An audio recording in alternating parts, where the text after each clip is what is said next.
Assalamualaikum warahmatullahi wabarakatuh.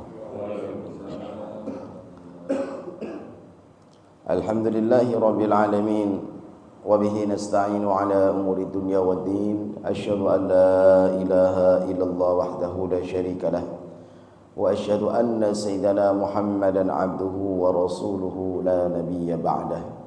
Allahumma salli wa sallim wa barik ala sayyidina wa maulana Muhammadin wa ala alihi wa sahbihi ajma'in, amma ba'du. Rabbi israh li sadri wa yassir li amri wahlul 'uqdatam min lisani yafqahu qawli. Allahumma faqihna wa faqih auladana fid dini wa 'allimna at-ta'wil.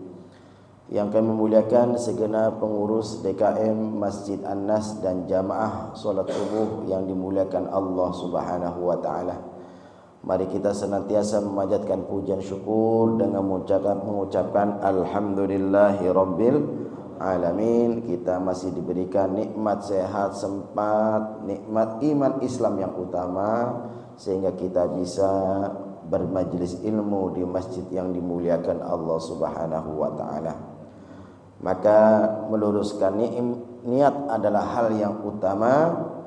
Luruskan niat ini karena Allah Subhanahu wa taala. Alhamdulillah, kita pada hari ini di tanggal 20 Dzulhijjah 1444 Hijriah masih bisa bersua bertemu dalam kajian tahsin dan tafsir Al-Qur'an Al-Karim. Kita akan memasuki ayat yang ke-6 sampai dengan secukupnya untuk kita kaji pada hari ini. Sebelumnya pernah kami sampaikan ketika baginda Rasulullah menyampaikan kepada para sahabat, ingin tahukah kamu penduduk surga? Baginda Rasulullah membacakan ayat pertama sampai dengan ayat yang ke-5 dari surah Al-Baqarah. Kemudian ketika Rasulullah menanyakan, tahukah kamu penduduk neraka? Baginda Rasulullah membacakan ayat 6 dan ayat 7 dari Al-Quran. Ayat 1 sampai 5 sudah pernah kita bahas pada pertemuan sebelumnya. Sekarang kita akan memasuki ayat yang ke-6. Kita baca karena pertimbangan waktu, ya, kita baca satu halaman saja. Ayat 6 sampai ayat 16. Ada dua bahasan, yaitu tentang orang-orang kafir, berikutnya tentang orang-orang munafik. Kita awali dengan ta'awudz, kita baca bersama. A'udzu billahi minasy syaithanir rajim. Bismillahirrahmanirrahim. Innal ladzina kafaru sawa'un 'alaihim a anzartahum am lam tunzirhum la yu'minun. Khatamallahu ala qulubihim wa ala sam'ihim wa ala absarihim ghishawatun wa lahum 'adzabun 'adzim. Wa minan nasi man yaqulu amanna billahi wa bil yawmil akhir wa ma hum bimu'minin. Yukhadi'una Allaha walladzina amanu wa ma yakhda'una illa anfusahum wa ma yash'urun. Fi qulubihim maradun fazadahumullahu marada ولهم عذاب أليم بما كانوا يكذبون وإذا قيل لهم لا تفسدوا في الأرض قالوا إنما نحن مصلحون ألا إنهم هم المفسدون ولكن لا يشعرون وإذا قيل لهم آمنوا كما آمن الناس قالوا أنؤمن كما آمن السفهاء ألا إنهم هم السفهاء ولكن لا يعلمون وإذا لقوا الذين آمنوا قالوا آمنا وإذا خلوا إلى شياطينهم قالوا إنا معكم إنما نحن مستهزئون الله يستهزئ بهم ويمدهم في طغيانهم يعمهون أولئك الذين اشتروا الضلالة بالهدى فما ربحت تجارتهم وما كانوا مهتدين صدق Allahul Azim. Kita baca dulu ayat 6, ayat 7 tentang orang kafir ya, kafaru. Nun tasdid gunnah ya. Innal ladzina kafaru sawaun mad wajib muttasil sawaun ya sawaun alaihim a'anzartahum am lam. Ini semuanya harus jelas. Idhar safawi. A'anzartahum am lam tunzirhum. Mimati mempunyai 3 hukum. Ya, idham mimi, ikhfa syafawi, idhar safawi. Ini ketemunya bukan selain mim dan ba, jadi tidak gunnah ya.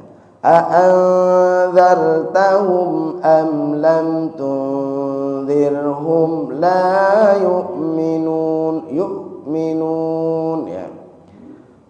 Baik, sekarang kita baca ayat 6 bareng-bareng. Innal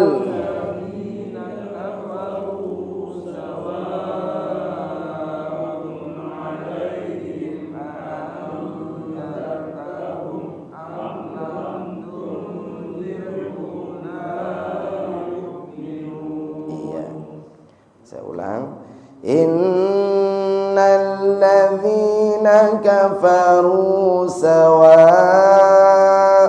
'alaihim a'anzartahum am lam tunzirhum la yu'minun. Sekali lagi. Innal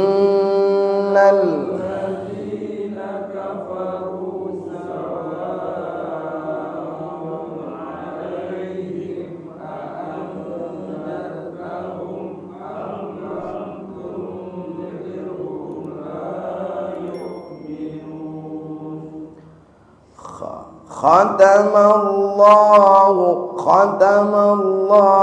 ala ya. Khatamallahu ala qulubihim bukan qulubihim wa ala sam'ihim qulubihim wa ala sam'ihim wa ala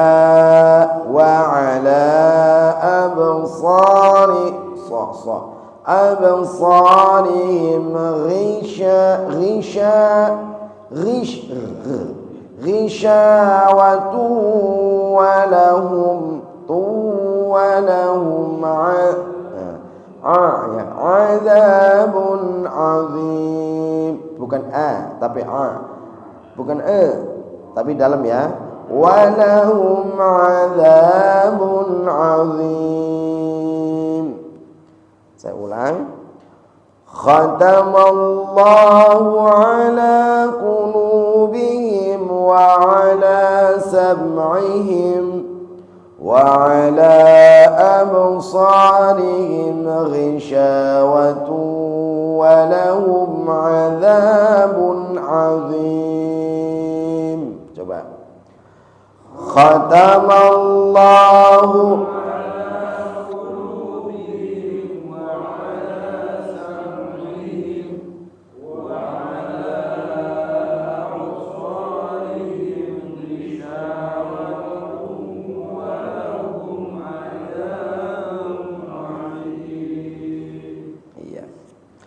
Coba kita pahami ayat yang kita baca.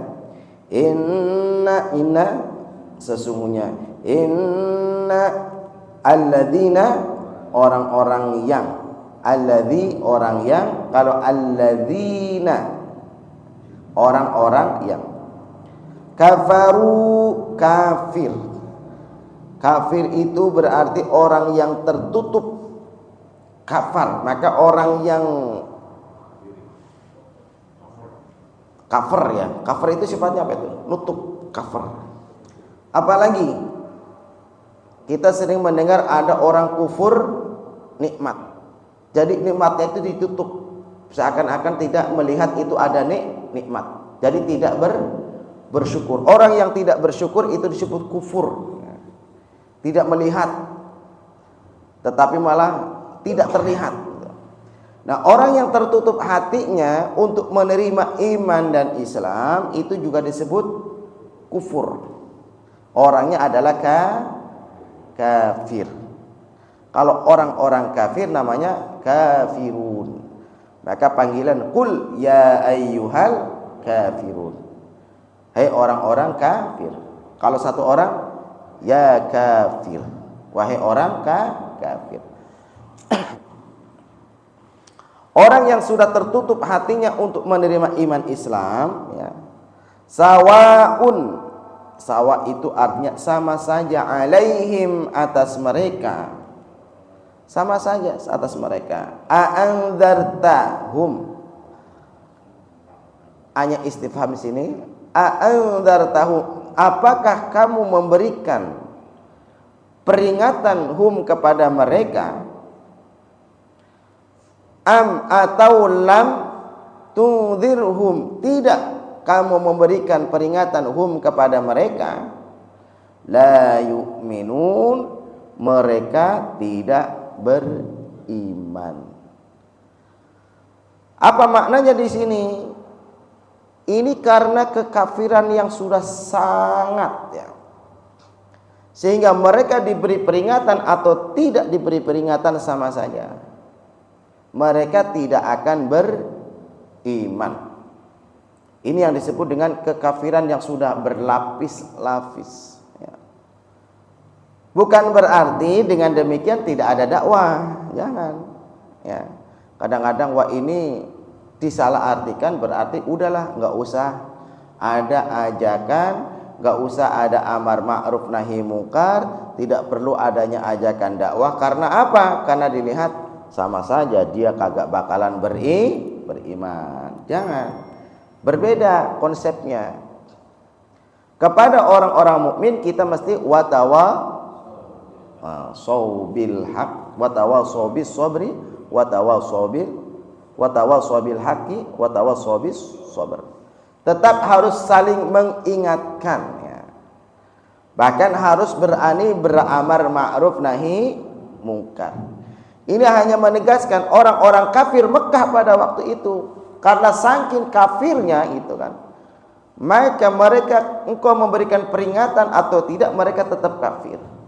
Bukan berarti tidak memberikan peringatan ya, paham ya? Bukan berarti tidak ada dakwah, tidak mengajak. Sama, makanya kewajiban kita terlebih kepada orang yang kita cintai adalah kewajibannya apa? Mengajak. Adapun hasil yang diajak itu serahkan kepada Allah Subhanahu wa taala. Mengajak berdoa, ngajak berdoa, ngajak berdoa. Adapun hasilnya serahkan kepada Allah Subhanahu wa ta'ala. Nah ya, ini menegaskan kepada kita agar jangan berhenti mengajak. Kadang kita berhenti mengajak gara-gara tetap aja begitu nggak berubah ya. Jangan. Tetapi kewajiban kita hanya mengajak. Adapun urusan hidayah bahasa kita, urusan kemudian dia mau mengikuti ajakan kita, serahkan kepada Allah Subhanahu wa ta'ala. Karena mengajaknya kita ini sudah menjadi ibadah. Contoh, dalam rangka memakmurkan Masjid An-Nas ya, pengurus dan jamaah sudah punya persepsi yang sama, yaitu mengajak ya. Pak Zul melihat kanan kiri dan depan serta mungkin belakang, siapakah yang kira-kira belum mau ke masjid. Itu contohnya ya. Bukan belum sholat Pak, karena insya Allah seorang muslim insya Allah adalah mereka yang menjaga sholat. Yang belum mau ke masjid maka ketika itu kita selalu mengajak, ayo gitu. Dan pertama yang kita ajak adalah siapa dulu? Keluarga. Karena perintahnya ku anfusakum wa ahlikum nara. Pelihara dirimu dan keluargamu dari api neraka. Ajak tuh yang terdekat dulu. Kemudian siapa lagi? Depan, kanan, kiri, semakin jauh gitu. Ketika dengan bahasa verbal kita nggak mampu, verbal itu, ayo ke masjid yuk gitu kan. Bapak ngerasa nggak gitu? Udah ngajakin, ayo ke masjid dulu. Walaupun kita awalnya malu-malu gitu kan, ke masjid dulu. Ajak aja. Masalah dia menanggapin atau tidak, itu serahkan kepada Allah Subhanahu wa ta'ala. Nanti lama-lama Pak, maaf ya, lama-lama yang biasa kita ajak, kalau kita baru keluar dari pintu, mungkin baru pintunya kedengar dibuka, kita mau ke masjid, orang yang biasa kalau diajak, iya duluan dah. Mungkin bahasa awalnya nitip ya gitu kan, nitip. Lama-lama ya duluan deh. Ketika kita baru buka pintu, kalau dia belum mau ke masjid, apa dia? Yang tadi ada di depan rumah langsung masuk. Bukan tidak ada keinginan ke masjid, bukan. Ya.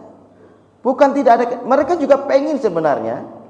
Iri ngelihat kita yang kayaknya rajin bener ke masjid gitu. Iri loh Pak. Jangan dianggap aneh ya. Zaman-zaman begini orang pada rajin ke masjid gitu kan. Nah, ini memang kita menjadi orang yang seakan asing ya kan? Jadi dari cara kita, kalau bahasa verbal sudah kita ucapkan, nanti secara tidak langsung ada namanya ajakan bilhal. Ajakan itu kan dakwah ya, bilhal. Jadi justru kalau kita ke masjid mesti ditujukan demonstratif. Demonstratif bukan kita mau ke masjid teriak-teriak ke masjid, bukan ya. Dengan kita ke masjid aja ya, itu tetangga mungkin udah ngintip, wah dia udah berangkat ke masjid gitu ya. Dalam hati ada keinginan ke masjid. Itu dengan kita ke masjid aja itu sudah termasuk dakwah bilhal. Mengawali, mempengaruhi orang lain jadi terpincut untuk ke masjid. Coba ada. Kita kan kadang-kadang rata-rata belum dakwah dengan verbal ya. Jadi berangkat aja. Ada tetangga lewat, balik kita bilang permisi, gitu ya. Cobalah gitu, kita awali, ya. Kadang-kadang kita malah kalah sama jamaah tabligh ya. Jamaah tabligh itu secara tidak langsung terlepas dari kita setuju atau tidak setuju, mereka punya prinsip yang penting ngajak. Dan mereka sadar, Ustadz, kemampuan ilmu saya itu cuma segini, cuma bisanya ngajakin orang. Ayo ke masjid, ketok pintu ke masjid. Bahkan ada orang cerita, ada orang yang akhirnya rajin ke masjid karena apa? Saben hari diketokin pintu sama jamaah tabligh.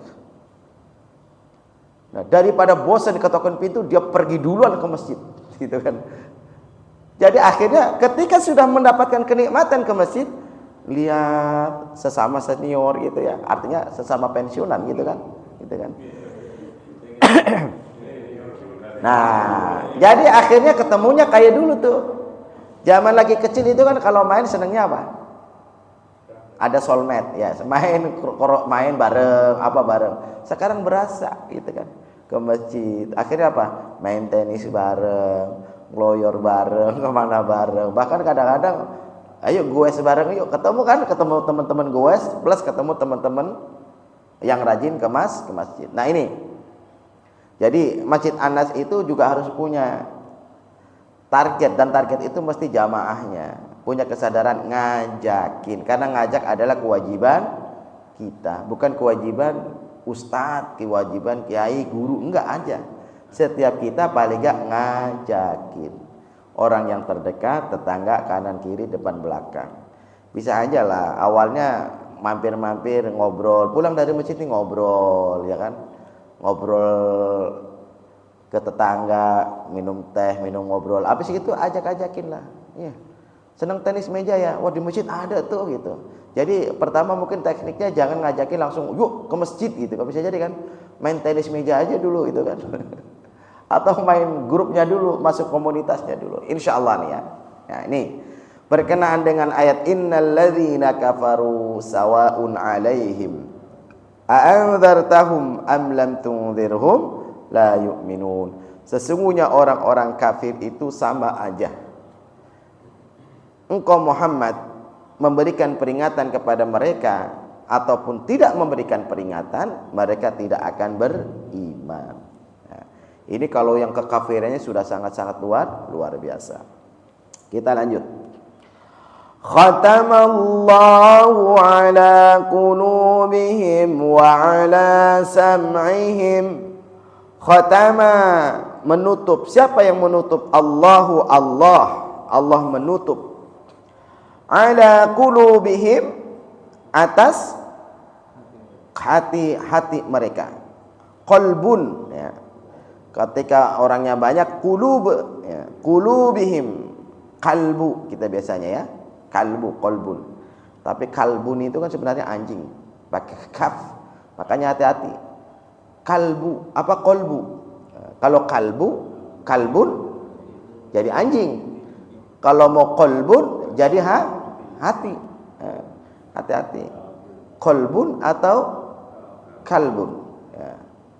Bisa sama, kul atau kul. Kalau kul makanlah, kul katakanlah. Kul katakanlah, kul katakanlah, kul makanlah. Kul ya, artinya makan. Qul huwallahu ahad. Katakanlah Allah itu ahad ya. Khatamallahu, menutup atau mengunci Allah. Allah mengunci gitu ya. Ala qulubihim, atas hati mereka. Hatinya di apa tadi? Dikunci. Wa ala sam'ihim, dan Allah kunci apa? Sam'ihim, pendengaran mereka. Hatinya mati, kupingnya budek ya. Jadi ini ada istilah yang mati bukan fisik jiwanya. Jadi hatinya mati, kupingnya tuli, padahal tidak tuli. Wa ala absarihim, dan Allah menutup apa lagi? Absarihim, penglihatan mereka. Bukan mereka buta secara pandangan, tetapi mereka seakan tertutup penglihatan mereka, hisyawah dengan tutupan, walahum dan bagi mereka azab azimun yang amat pedih. Artinya apa? Azab yang sangat dahsyat, sangat besar.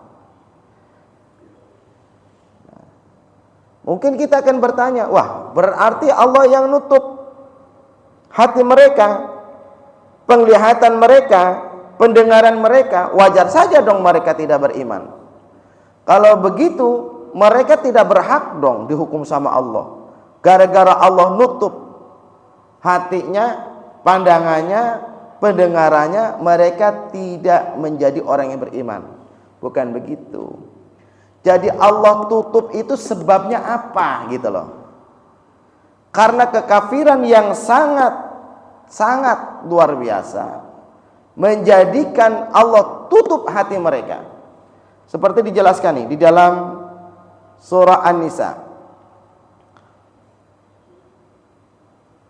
Mereka ditutup hatinya oleh Allah fabima naqdhihim mitsaqahum. Karena mereka melanggar perjanjian dengan Allah. Kedua, wa kufrihim bi ayatillah. Mereka ingkar terhadap ayat-ayat Allah. Ini berkenaan dengan orang-orang sebelum Rasulullah sallallahu alaihi wasallam, termasuk Bani Israel. Apalagi wa qatlihimul anbiya'i bi ghairi haqqin. Dan mereka membunuh nabi-nabi mereka tanpa dasar yang benar, ya. Wa qaulihim qulubuna ghulfun, dan perkataan mereka yang mengatakan hati kami itu tertutup. Bal taba'allahu 'alaiha bikufrihim, tetapi Allah lah yang menutup mereka, menutup hati mereka, ya, atau mengunci hati mereka bikufrihim, karena kekafiran mereka, fala yu'minuna illa qalila, maka mereka tidak beriman kecuali sedikit orang yang beriman. Jadi ditutup hati mereka itu karena apa? Karena mereka melakukan kezaliman, perusakan, kekafiran yang sangat-sangat, membunuh para nabi, kemudian mengingkari janji, ingkar terhadap ayat-ayat Allah yang menjadikan hati mereka mati. Makanya kan ada namanya hati itu kan ada titik, ya. Ya, hati itu digambarkan seperti kertas awalnya. Seperti apa? Kertas putih, bersih. Karena secara lahiriah manusia kullu mauludin yuladu 'alal fitrah. Setiap manusia itu dilahirkan dalam keadaan suci. Suci apa? Hatinya tidak membawa dosa. Jadi tidak benar kalaupun bapaknya itu adalah pezina dan dia adalah anak hasil dari zina, tetap dosa itu tidak melekat kepada anak ini, dosa itu melekat kepada orang tua. Anak ini tetap anak yang suci. Maka dalam Islam itu apa artinya? Memberikan perlindungan kepada anak-anak seperti ini. Nah, ketika manusia yang suci ini ada titik hitam, kalau titik itu terus menerus, maka makin berubah, makin hitam. Maka contoh air, ada tinta masuk, air itu jadi berubah nggak? Air bening jadi keruh, ya. Maka untuk bisa menjadi bening caranya gimana? Bukan dituang air itu, ya, bukan airnya dituang dibuang kemudian isi yang baru. Tetapi apa? Dituang terus sama air yang bersih. Nanti lama-lama apa? Yang tadinya keruh lama-lama agak bening. Terus begitu kan? Ya kan? Terus artinya apa? Diisi dengan iman, Islam, hikmah, ilmu, terus menerus itu. Ya.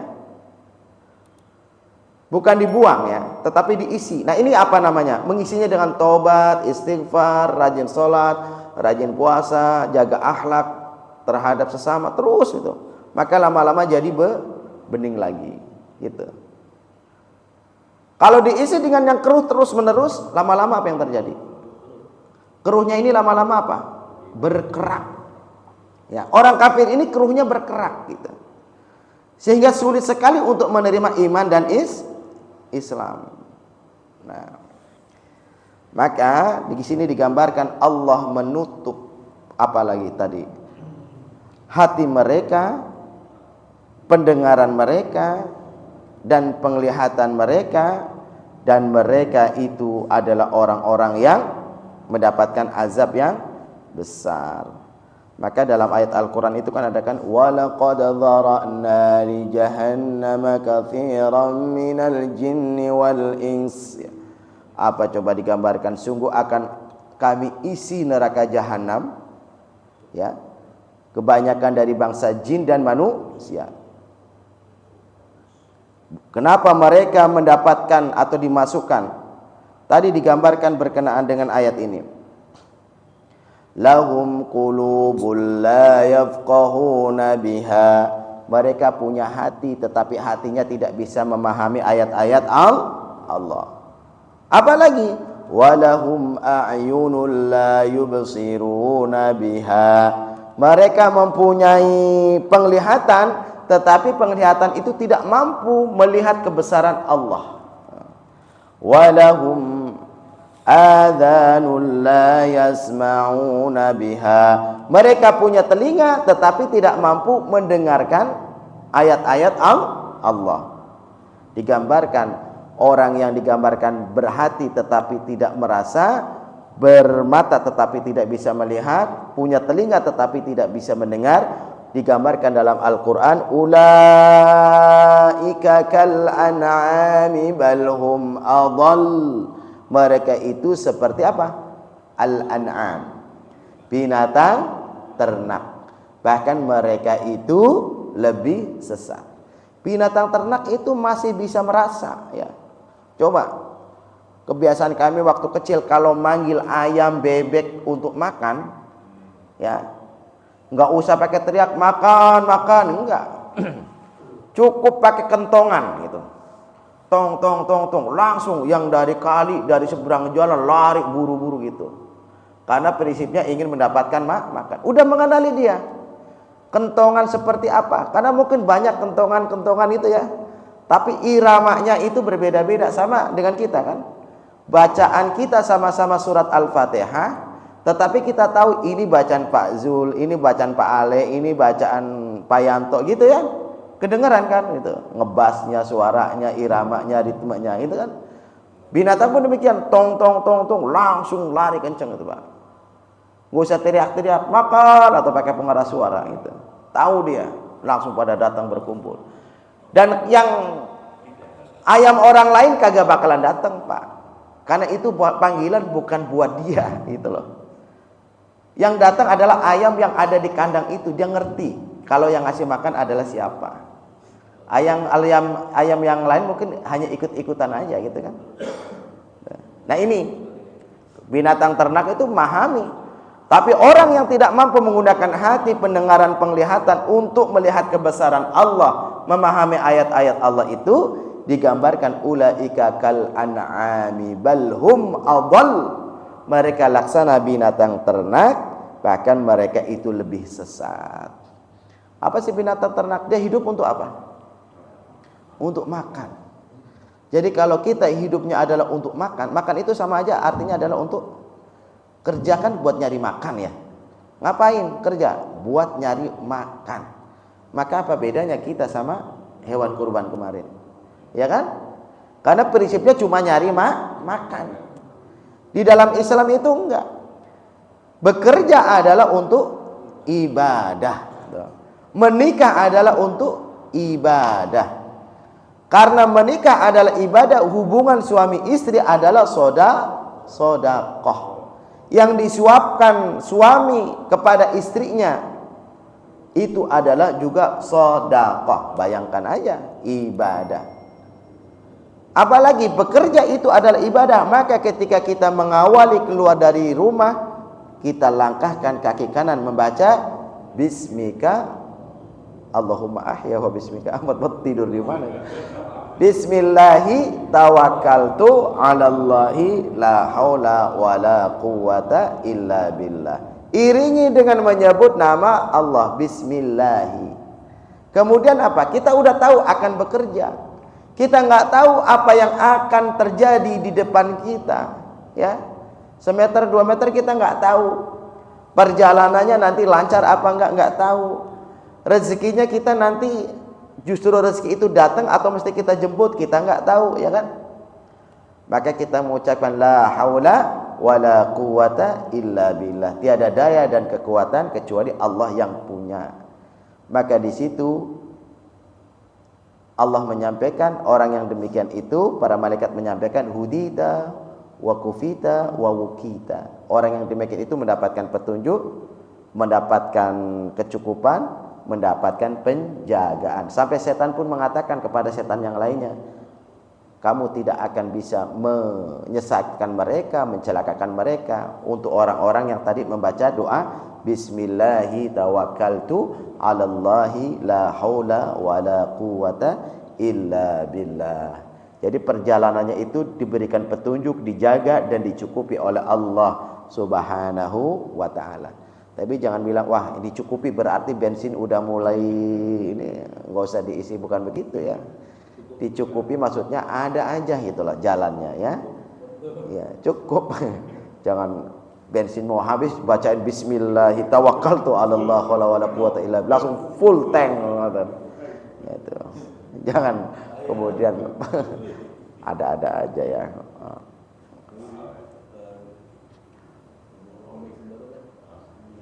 Nah, karena kita punya hati, kita punya pendengaran, kita punya penglihatan, mesti diasah. Pisau itu kalau nggak diasah apa? Tumpul. Dan pisau itu mesti digunakan agar nanti bisa diasah. Sama orang punya ilmu itu mesti diamalkan. Jangan disimpan. Tapi saya bukan ustadz, saya bukan kiai, saya bukan pengajar, saya bukan muallim. Emang kalau memberikan peringatan, ngajar, memberitahu itu mesti harus orang yang alim. Dalam Islam enggak. Setiap kita punya kewajiban mengajar, betul enggak? Jadi banggalah menjadi pengajar. Ya kan? Bangga menjadi pengajar. Minimal pengajar untuk anak, cucu, keluarga. Memberikan pengajaran. Apakah ketika kita mengajar kemudian kita menjadi tumpul? Tidak. Pisau dipakai jadi tumpul enggak? Terasa kurang tajam sama kita. Kita ngajar kayaknya terasa kurang marem. Kayaknya saya ragu gitu kan. Saya masih kurang pas terhadap penjelasan ini. Akhirnya apa? Diasah. Diasahnya apa? Kita akhirnya mau baca belajar lagi. Oh iya begini. Dipakai lagi. Masih merasa kurang, dalam lagi, belajar lagi. Begitu kan terus menerus Pak, ya. Jadi nggak akan habis itu terus. Gitu. Bukannya tumpul dia, tapi sebenarnya kita ngerasa kurang. Jadi akhirnya karena ngerasa kurang kita belajar. Bukan punya pisau disimpan saja, sama kayak punya ilmu tapi disimpan aja. Ya, nanti karatan, ya. Jadi banyak ilmu yang masuk tapi tidak pernah diamalkan, ini bisa menjadi bahaya juga. Seperti pohon tidak berbuah. Minimal menjadi pohon yang berbuah, walaupun buahnya itu cuman dimakan sama burung-burung iprit gitu. Apa tuh? Burung-burung kecil itu? Ya, semprit apa sebenarnya? Ya, emprit ya, burung-burung emprit yang kecil-kecil itu kan. Tetapi memberikan manfaat. Syukur-syukur memberikan manfaat sama manusia gitu. Prinsipnya seperti itu, Pak. Jadi prinsipnya adalah seperti pohon yang memberikan manfaat. Jadi kalau ilmu tanpa amal seperti pohon yang tidak buah. Nah, tidak memberikan manfaat. Sekarang kalau kita pengennya apa? Memberikan manfaat. Ilmu kita punya, kita amalkan. Dalam konsep ketakmiran masjid itu apa? Ya udah kita amalkan apa? Yuk, kita sudah tahu manfaat memakmurkan masjid. Kalau makmurkan masjid sampai hati kita itu cinta, insya Allah kita akan mendapatkan perlindungan dari Allah pada hari akhir nanti, di mana tidak ada perlindungan. Maka kita latih diri, paksakan diri untuk sampai dengan cinta terhadap masjid. Minimal kalau cinta ada pendengaran, ada pengumuman inna lillahi wa inna ilaihi rajiun. Itu siapa yang meninggal ya gitu kan? Loh. Dengar kan dari mana? Wah, ini mah dari Masjid Anas. Kedengaran gitu ya. Jadi kemudian apa lagi? Rasa pengen selalu memakmurkan, rasa enggak nyaman ini masjid kok lampunya yang depan ini mati gitu kan. Bukan kita masa bodoh, kita mikir, ayo ini ya lampunya ganti. Cuman kita ngomong lampunya ganti doang, itu peduli ya. Kalau kita sampai ngelihat yang kotor-kotor kita diam aja gitu ya, parah juga itu. Kita kan semuanya berproses, dan alhamdulillah masjid ini berproses ya Pak Ale ya. Sampai dengan alhamdulillah sekarang prosesnya sudah mulai ada kejelasan untuk mencari kejelasan sampai dengan ke wakaf dan seterusnya. Itu kan sebuah proses. Walaupun benturan-benturan itu pasti ada kan. Nah, benturan. Nah, ini kan karena apa? Kita peduli. Mikirnya adalah bukan untuk kita saja. Nanti generasi berikutnya itu gimana gitu loh. Beda sama orang yang merasakan masjid itu dirinya sebagai user. User itu apa? Ya, pemakai doang. Datang lewat, mampir, sholat, pergi. Datang, mampir, lewat, pergi kan. Nggak mikir gimana masjid ini hidup. Ada uangnya apa enggak, khotibnya gimana, ada mu'alimnya apa enggak, marbotnya bagaimana, enggak mikir dia. Ini masjid nyaman apa enggak, kipasnya ada apa enggak, AC-nya ada apa enggak, itu kan. Kalau malam lampunya terang apa enggak gitu kan. Itu kan cuma pemakai doang. Cuma lewat-lewat. Tetapi kalau orang yang merasa memiliki itu lebih daripada itu. Jadi orang yang merasa memiliki atau hati terikat dengan masjid bukan berarti orang yang cuma rajin. Tetapi bagaimana masjid ini memberikan kenyamanan untuk diri, sebagaimana kenyamanan ini juga dirasakan oleh orang-orang lain. Apalagi untuk generasi berikutnya. Secara tidak langsung ini menjadi amal jariah kita, Pak. Ya. Emang amal jariah itu yang paling besar kan orang yang mewakafkan ya. Tetapi kalau kita mencarikan solusi untuk generasi berikutnya, untuk masa kita di dalam keterangan ibadah, itu menjadi amal jariah kita semuanya. Nah, ini makanya perlu dijaga. Nah, kembali kepada kajian kita, orang-orang kafir itu hatinya tertutup, sudah masa bodoh. Sama urusan umat itu udah masa bodoh, tutup telinga, tutup mata, ya. Hatinya pun sudah mati dan tidak merasakan apa yang akan dikerjakan untuk orang-orang berikutnya. Itu saja yang bisa kami sampaikan untuk kajian kita. Ayat 5, ayat 6 dan ayat 7. Dan mudah-mudahan bisa memberikan inspirasi yang baik untuk kita dia dalam rangka memakmurkan masjid, kemudian mengistiqomahkan diri kita agar kita lebih menjadi orang yang lebih berperan di dalam kehidupan bermasyarakat, dalam kehidupan di lingkungan kita. Allahumma shalli wa sallim wa barik ala sayyidina maulana Muhammadin walhamdulillahi rabbil alamin. Hamdan syakirin hamdan naimin hamdan ni'amahu kayfi mazida ya Allah ya rabbana lakal hamd kama yanbaghi li jalali wajhikal karim wa 'azimi sultanik. Allahumma shalli wa sallim ala sayyidina Muhammadin wa ala ali sayyidina Muhammad. Ya Allah ya Tuhan kami yang Maha Pengasih yang Maha Penyayang, berikan kepada kami curahan kasih dan sayang-Mu ya Allah. Berikan kepada kami selalu petunjuk-Mu ya Allah, ke jalan yang lurus penuh nikmat dan rahmat. Jauhkan kami dari jalannya orang-orang yang Engkau laknat. Jauhkan kami dari jalannya orang-orang yang tersesat. Ya Allah ya Tuhan kami, tunjukkan kepada kami ya Allah kemampuan agar kami mampu mensyukuri nikmat-Mu ya Allah, agar kami mampu menjauhi kekafiran, kemunafikan. Hidupkanlah selalu hati kami ya Allah agar mampu menerima kebenaran. Hilangkanlah penyakit dengki di antara kami. Hilangkanlah penyakit dengki di antara jamaah. Hilangkanlah penyakit dengki di antara pengurus. Dan hiasilah kami ya Allah agar kami mampu mencintai-Mu ya Allah, dan kami pun mampu mencintai orang-orang yang mencintai-Mu ya Allah, dan kami pun mendapatkan cinta orang-orang yang mencintai-Mu ya Allah. Ya Allah ya Tuhan kami, berikan kepada kami ya Allah kesyukuran, dan jadikan kesyukuran kami menjadikan kami selalu mendapatkan tambahan nikmat. Atas syukur kami Engkau berikan kepada kami tambahan nikmat yang tiada tara ya Allah. Jika rezeki kami tidak ada, adakan ya Allah. Jika rezeki kami sedikit, banyakkan. Jika rezeki kami di langit, turunkan. Jika rezeki kami di bumi, keluarkan. Jika rezeki kami tidak ada, adakan. Sesungguhnya Engkau maha sebaik-baik pemberi rezeki. Ya Allah ya Tuhan kami, kepada-Mu ya Allah kami selalu mencurahkan pengaduan kami kepada-Mu ya Allah, agar kami selalu mendapatkan petunjuk ke jalan yang lurus penuh nikmat dan rahmat. Maka tunjukilah kami di dalam menjalani segala aktivitas kami ya Allah, dengan penuh rahmat-Mu ya Allah.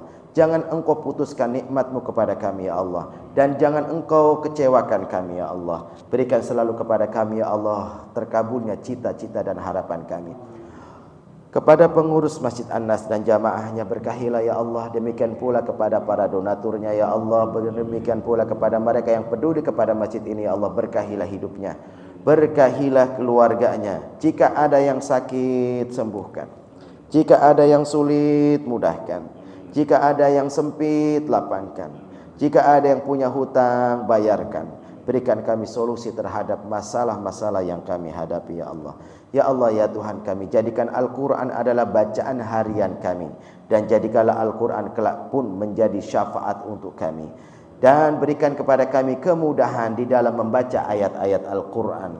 Berikan pula kami kemudahan di dalam menghafal ayat-ayat Al-Quran.